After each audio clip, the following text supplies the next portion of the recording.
Hello friends, I am Kirandeep Garg from UGM. Today we discuss the part 2 of the chapter 4. Basically chapter 4 is regarding the return, inspection and winding up. In the first part we have discussed regarding inspection and some rules of balance sheet basically. So in this lecture basically we have to discuss regarding different types of returns. One question confirmed from this topic regarding returns. So let's start with the today's lecture. My name is Kirandeep Garg from UGM Shiksha Kendra. If you like our video, please subscribe our channel and like the press button. Press the like button. Our Facebook page is Aim to Achieve and all lecture updates and MCQs are posted in our Telegram group JAIIB JAB UGM, and on daily basis I posted 20 objective questions on my Facebook group. Facebook group is Preparation by KD or JIB CIB Preparation by KD. And for email ID basically for handwritten notes which are useful and most of the students get our handwritten notes which is more helpful than your book, because in book lot of material is there which are not useful. So handwritten notes basically with respect to latest syllabus, and for notes you have to mail on our email ID. So let's start with our today's lecture. Submission of returns. Basically different types, different types, like on different types of assets, liquid assets, and on different categories. Like first is return on liquid assets. Basically this we have also discussed in the last part of the chapter 3. Here the topic is a submission of returns, so all types of returns we discuss here. So first is return on liquid asset. Every banking company has to submit a return on its liquid asset. Basically you have to remind the section. Under which section? Basically every banking company has to submit a return on its liquid asset under section 24(3) of the Banking Regulation Act. Basically under which section? Under section 24(3) of the Banking Regulation Act. And after that, after how many days this return is to be submitted? Return is to be submitted within 20 days. Return is to be submitted within 20 days from the end of the month. So return is to be submitted within 20 days from the end of the month of which it relates. Like if the return is of the month March, then it has to be submitted before 20th of April. And basically there is some prescribed format regarding the return. Return format basically mentioned in Rule 13A of Banking Regulation Act 1949. Basically format of the return is mentioned under Rule 13A of the Banking Regulation Act 1949. After that, second return is monthly return. Basically bank have to file a monthly return under section, first of all section is 27 of the Banking Regulation Act. Basically this return has to be submitted before the close of the month,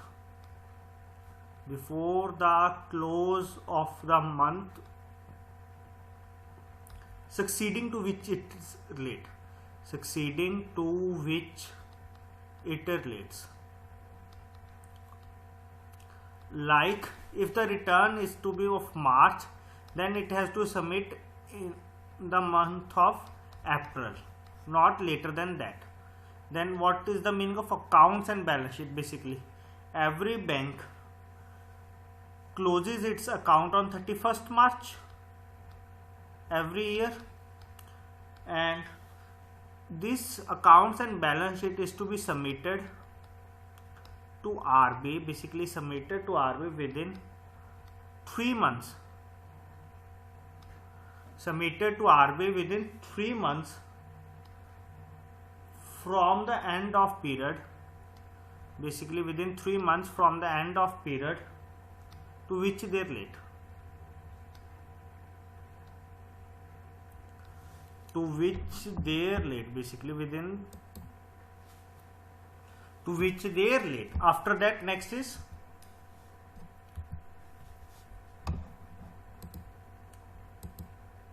return on unclaimed deposit. This type of return we have discussed in chapter 1 also. This is important. Basically under which section? Under section 26. Under section 26 of the Banking Regulation Act, banks have to file a return on the unclaimed deposit. Unclaimed deposit are basically, these are those accounts which are not in operation from last 10 years, which are not in operation from last 10 years. So these are all unclaimed deposit, basically return on unclaimed deposit. So where this fund goes, basically there are some amount in these accounts. So where this fund goes, basically bank under section 21A, a fund has been established. Basically this fund has been deposited under account. Basically this fund has been deposited under DEF account. DEF basically DEF means, this is by Government of India, Depositor Education and Awareness Fund.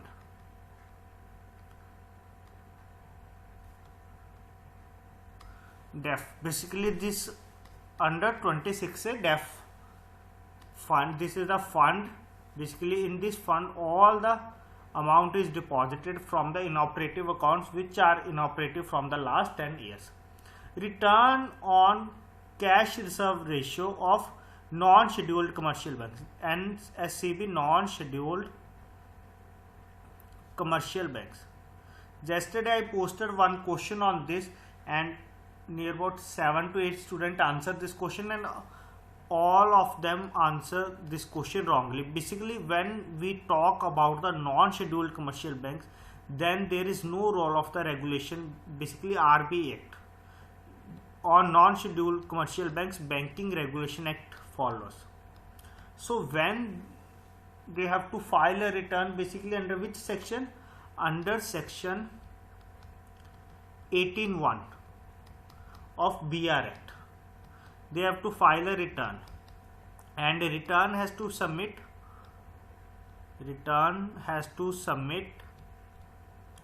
before 20th of every month. Before 20th of every month. All these points are important, and some other points which I am not discussing here are mentioned in the notes, and some important questions are also mentioned in the point form in the notes also. After that, return by scheduled commercial banks. Basically earlier we discussed return by non-scheduled commercial banks. This is also of CRR, cash reserve ratio. As we already know that banks have to maintain a cash reserve ratio under section 42 of the RBI Act 1934. So under which section they have to file the return? Basically under section 42(2), section 42 further part 2 subsection 2 of RBI Act 1934. Scheduled commercial banks have to submit returns to RBI, of their demand DTL. Yesterday one question also on DTL, of their demand and time liabilities.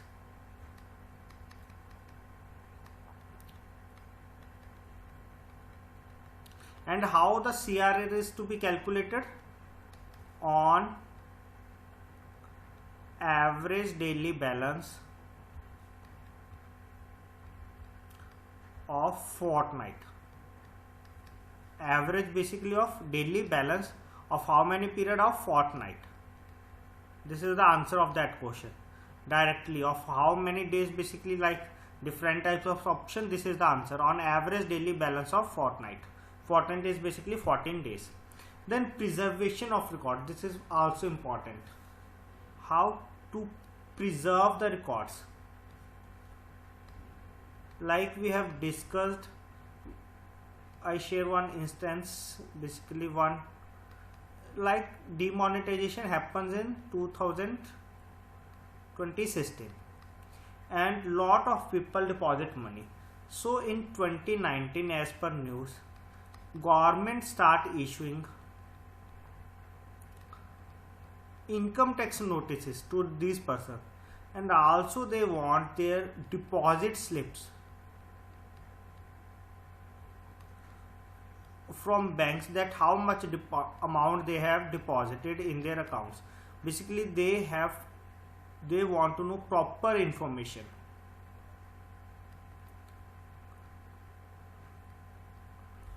from the banks and from the customer, how much money they deposited and in which denomination they have to deposit it.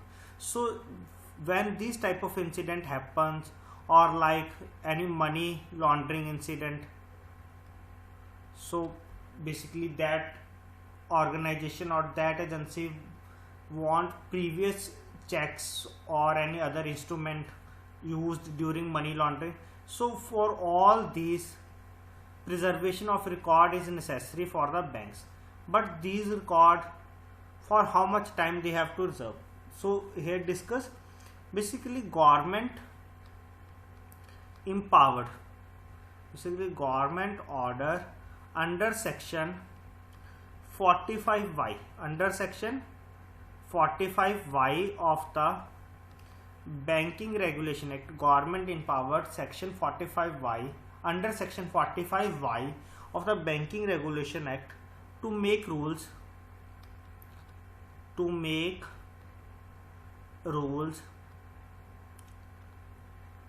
specifying the period, basically period of preservation, to specify the period of preservation of books,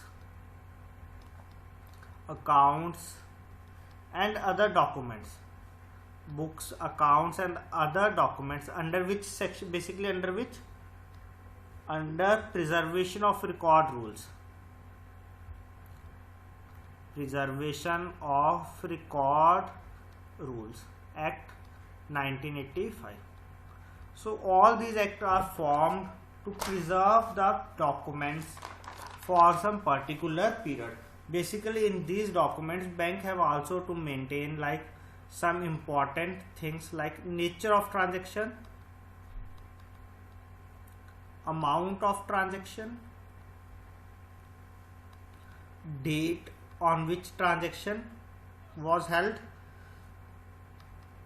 and parties of the transaction. These four are the main important thing which the company, basically bank, have to preserve. And after that, maintenance and preservation of records. Basically in this we have to discuss the time period. Basically as per Prevention of Money Laundering Act 2002, this act was further amended in February on 15 Feb 2013. As per this amended act, banks have to maintain records. Banks have to maintain records for at least 5 years. For how many periods? For at least 5 years from the date of transaction. So banks have to maintain records for at least 5 years from the date of the transaction. And further, some other documents are to be preserved for at least 10 years, as mentioned in Prevention of Money Laundering Act 2002.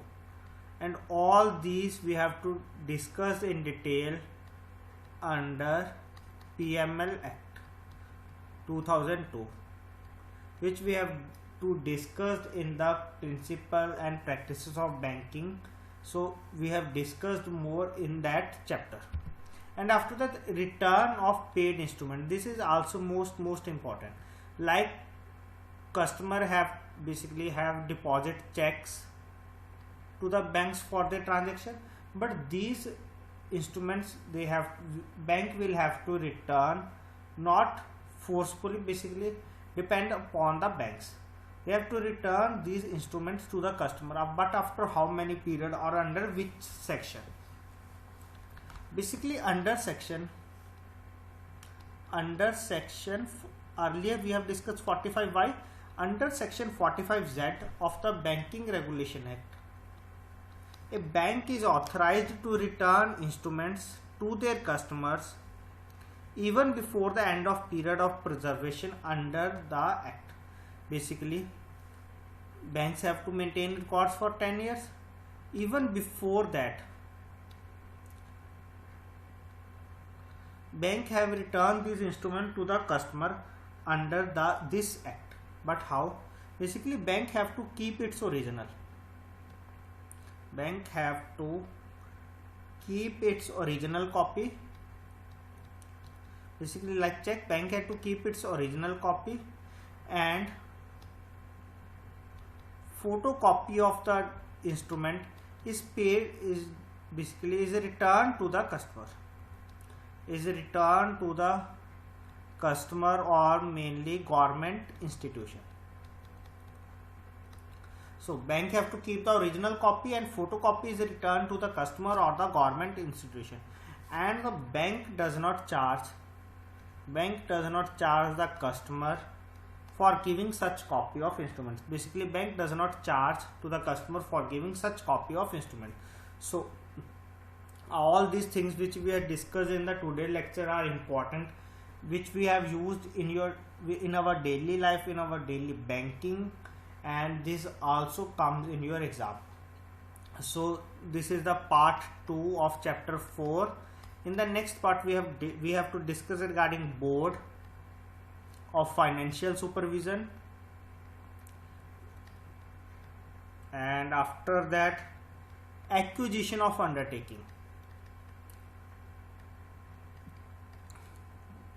This is important. Acquisition of undertaking and amalgamation. Like all of us know that on 1st April 2020, many banks are amalgamated. So how this formation is possible, under which section is this is to be done, all we have discussed in our coming lecture. So if you like our lecture, please like the video and share with your friends. Thank you.